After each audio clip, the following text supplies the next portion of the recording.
ମୁଁ ଈଶ୍ୱରଙ୍କ ନାମରେ ଶପଥ କରୁଅଛି ମୁଁ ମୋ ଭଉଣୀର ମାନ ରଖିବି। ବଜାରରେ ଜାତି ଜାତିକା ରାକ୍ଷୀର ପସରା କେତେ ରକମର ଚକମକ ସଲସୁଛି ଆଲୋକମାଳାରେ। ସେସବୁ ଦୋକାନରେ ଆଜିକାଲି ଏତେ ଗହଳି ଅଛି। ଦର୍ଶକ ବନ୍ଧୁ, ଆପଣ ଦେଖିଛନ୍ତି ଏତେ ଗହଳି? କେମିତି ଗୋଟେ ବ୍ୟତିକ୍ରମ ପରିଲକ୍ଷିତ ହେଉନି?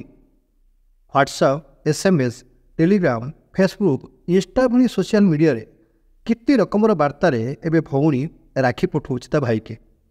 ସାଧାରଣ ଗୋଟେ ରେଶମ ସୂତାରେ ଛପି କରିଥିବା ସେ ଭଉଣୀର ସ୍ନେହ, ସେ ଭଲ ପାଇବା, ସେ ଆନ୍ତରିକତା, ସେ ପାରସ୍ପରିକ ହୃଦୟ ସ୍ପନ୍ଦନ ଆଜି ଅଛି ବନ୍ଧୁଗଣ?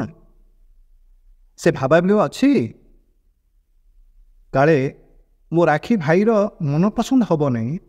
ମା ପାଖରେ, ବାପା ପାଖରେ ଭଉଣୀର ଯେଉଁ ଆକୁଳ ନିବେଦନ, ଯେଉଁ ଆକୁଳ ବିନତି, ଯେଉଁ ଭାଇ ଆଖିରେ ପଡ଼ିନାହିଁ, ସତରେ ସେ ଆବେଗ, ସେ ସ୍ନେହ, ସେ ଶ୍ରଦ୍ଧା, ସେ ଆନ୍ତରିକତା ସେ କେବେ ବୁଝିପାରିବ ନାହିଁ। ଭାଷାରେ ବ୍ୟକ୍ତ କରି ହେବ ନାହିଁ ସେ ଭାବାବେଗକୁ। ଏବେ କେତେ ଦାମିକା ରାକ୍ଷୀ ଦେଲେ ମୋତେ ଭାଇ କ'ଣ ଦେବ? ସେ ବିଚାର ଯେବେ ମନକୁ ଆସୁଛି, ସେଠି ଭଲ ପାଇବା ଗୌଣ ହେଇଛି ଶ୍ରୋତାବନ୍ଧୁ। ଗିଭ୍ ଆଣ୍ଡ ଟେକ୍ର ଦୁନିଆରେ ସେଠି ପ୍ରେମ, ସ୍ନେହ ଆଜି ସତରେ ପୋଥି ବାଇଗଣ ହେଇଛି। ମନେ ପକାଇଲେ ସେ ଲୋକପ୍ରିୟ ଚଳଚ୍ଚିତ୍ର ଗୀତ କେତୋଟି ରାକ୍ଷୀକୁ ନେଇ। ଏଇ ଯେମିତିକି ଭାଇ ତତେ ମୋର ରହିଲା ରାଣ, କହିବୁନି କଥା ପଦିଏ ଟାଣ, ତୋ ଆଖିରେ ଯେବେ ଦେବିନି ଲୁହ, ହସେଇବି ତୋତେ ସାରା ଜୀବନ। ଏଇ ଯେଉଁ ପ୍ରତିବଦ୍ଧତା, ସେଇ ରେଶମୀ ଧାଗା ବଦଳରେ କାଳ କାଳକୁ ସବୁ ବିପଦରୁ ଭଉଣୀକୁ ରକ୍ଷା କରିବାର ଯେଉଁ ପ୍ରତିଶ୍ରୁତି, ନିର୍ଭର ପ୍ରତିଶ୍ରୁତି, ଆଜି କେମିତି ଟିକେ ପାଣିଚିଆ ଲାଗୁନି? ଆମେ ଏତେ ବସ୍ତୁବାଦୀ ହେଇଯାଇଛେ ଯେ ଆମକୁ ଫୁର୍ସତ ନାହିଁ ଭଉଣୀ ପାଖରେ ପହଞ୍ଚିବା, ତା ସୁଖ ଦୁଃଖରେ ପାଖରେ ପହଞ୍ଚି ତାକୁ ବୋଧ ଦେବା, ରକ୍ଷା କରିବା ତ ଦୂରର କଥା। ଭାଇ ଭଉଣୀର ପବିତ୍ର ସମ୍ପର୍କ ଆଜି ମଳିନ ପଡ଼ିନି ସତ, ମାତ୍ର ରାକ୍ଷୀର ରୂପରେଖ ବଦଳିଛି। କେଉଁଠି ଭାଇ ଡିମାଣ୍ଡ କଲାଣି ତ ତୁ ମୋତେ ସୁନା ବ୍ରେସଲେଟ୍ଟା ରାଖିଦେବୁ ତ, ଯଦି ମୁଁ ତୋତେ ମାଆକୁ କହି ଗୋଟେ ସ୍କୁଟି କିଣେଇ ଦେବି। ୟା ଭିତରେ ଅନ୍ତଃଶ୍ରୁତ ହିଁ ହେଉଛି ନିଚ୍ଛକ ନିରୁତା ଭଲ ପାଇବା। ଆଉ ଆମେ ଓଡ଼ିଆମାନେ ଆମ ଆରାଧ୍ୟ ଜଗନ୍ନାଥଙ୍କୁ ଦେଖନ୍ତୁ, ଆମେ ପାଳୁଛେ ଗହ୍ମା ପୂର୍ଣ୍ଣିମା।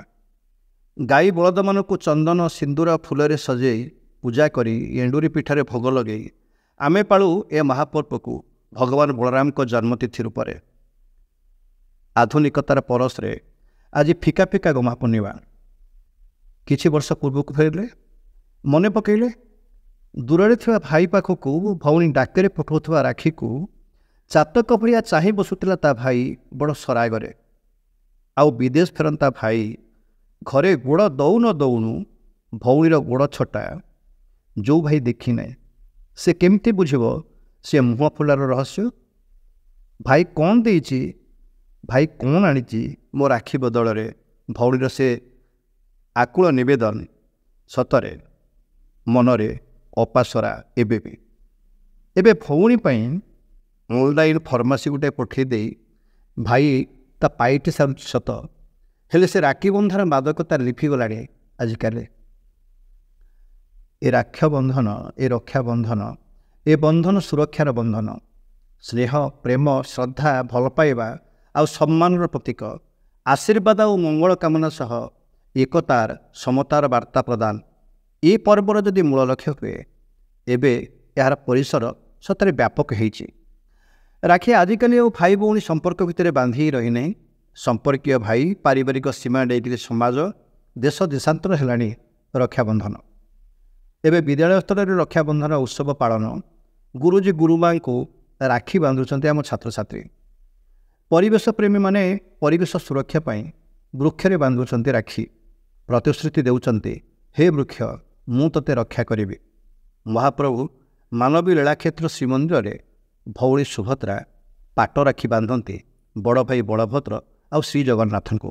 ସେଇ ନ୍ୟାୟରେ ଶ୍ରାବଣ ପୂର୍ଣ୍ଣିମା, ଝୁଲଣ ପୂର୍ଣ୍ଣିମା, ଶ୍ରାବଣ ଶୁକ୍ଳପକ୍ଷ ତିଥିରୁ ରାଧାକୃଷ୍ଣଙ୍କ ମୂର୍ତ୍ତିକୁ ଦୋଳିରେ ବସେଇ ଆରମ୍ଭ ହୁଏ ବର୍ଷାକାଳୀନ ରାସୋତ୍ସବ। ଆମ ପରମ୍ପରା, ଆମ ସଂସ୍କୃତି, ଆମ ଐତିହ୍ୟରେ ରାକ୍ଷୀର ମର୍ଯ୍ୟାଦା ଉଣା ହେଇନି ସତ। ବଳଭଦ୍ର ଜନ୍ମଦିନରେ ସମସ୍ତେ ପଇତା ଧାରଣ କରି ବ୍ରାହ୍ମଣ ସାଜିବା ବିଧି କେବଳ ଉତ୍କଳୀୟ ଧର୍ମ ଭାବନାରେ ସତରେ ଦୃଶ୍ୟମାନ ହୁଏ। ଚଳିତ ଥର ଆମ ଓଡ଼ିଶା ତରଫରୁ ରକ୍ଷାବନ୍ଧନ ଉତ୍ସବ ପାଳନ ଅବସରରେ ଭଉଣୀ ଭାଇ ହାତରେ ରାକ୍ଷୀ ବାନ୍ଧି ଯେତେବେଳେ ଶପଥ କରାଇବ ଭାଇକୁ, ପଣ କର ଭାଇ, ତୁ ଭାଇ ପଣ କର, ତୁ କେବେ ନିଶା ଛୁଇଁବୁନି, ତତେ ମୋ ରାଣ ରହିଲା। ସତରେ ଯଦି ଭାଇ ସବୁ ପଣ ରଖିବେ ଆଉ ନିଶା ଛୁଇଁବେ ନାହିଁ ନା, ଚିନ୍ତା କଲେ ଶ୍ରୋତାବନ୍ଧୁ କି ସୁନ୍ଦର ବିଶ୍ୱ ଆମ ହାତ ପାହାନ୍ତାରେ। ତାହେଲେ ନିଶାମୁକ୍ତ ଯୁବଶକ୍ତି କ'ଣ ଆମେ ଚାହିଁବା ନାହିଁ? ଏଭଳି ଆୟୋଜନ ସହ ସାମିଲ ହେବା ସଙ୍ଗେ ସଙ୍ଗେ ଭଉଣୀ ଯଦି ରାଣ ଦିଅନ୍ତା ତା ଭାଇକୁ, ଭାଇ ମୋ ରାଣ, ତୁ ହେଲମେଟ୍ ପିନ୍ଧି, ଏଇ ହେଲମେଟ୍ ନେଇକି ଘରୁ ବାହାରେ, କହିଲେ ବନ୍ଧୁଗଣ କେତେ ମୂଲ୍ୟବାନ ଜୀବନ ଅକାଳରେ ଝଡ଼ିବାରୁ ଭଉଣୀ ବଞ୍ଚେଇ ପାରନ୍ତା। ସେତିକି ବେଳେ ଆମେ କହିବା ସତରେ ଆମେ ଗଢ଼ିବା ନୂଆ ଦୁନିଆ।